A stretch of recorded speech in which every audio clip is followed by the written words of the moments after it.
Hello, my name is Danny Z. I am the healthyplace.com blogger for mental health for the digital generation. Today I want to talk to you guys about creating a psychiatric crisis plan.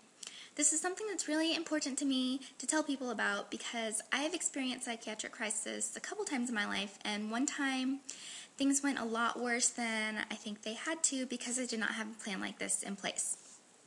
So it's exactly what it sounds like, just a plan that you have in place for yourself to follow and for the people in your support network to follow if you should experience a psychiatric crisis, just to make sure that you are taken care of properly and that all your responsibilities are going to be handled. So it's something that you do want to share with everyone in your support network, like your family, your friends, your doctor, your therapist. And some things you want to include on it are like all of their contact information so that they can be in communication with each other to work out your care. You also want to include things like any allergies you might have or special dietary needs and your medications for if you should be hospitalized.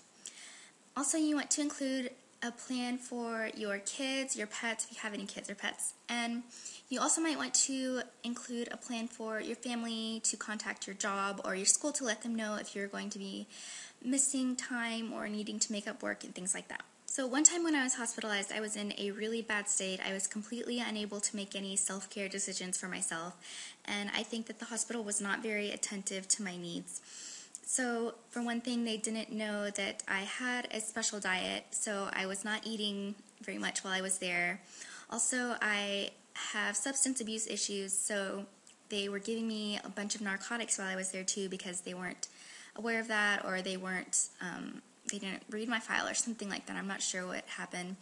And also, they did not give me a very good discharge plan to make sure that I was going to be taken care of once I left the hospital. So things were I was pretty much still in crisis mode when I left the hospital, so things were still pretty chaotic. It didn't do me very much good staying there at all. So I feel like if I would have had a good plan in place, my family and my doctor could have worked together and made sure that my needs were being taken care of while I was in the hospital.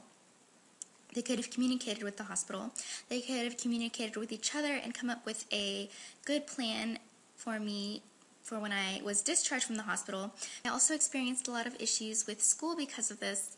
Like I said, I was not in the right frame of mind to make any kind of decisions for myself as far as self-care or anything like that. So I did not let the school know what was going on. I did not withdraw from my classes, so I ended up just failing my classes.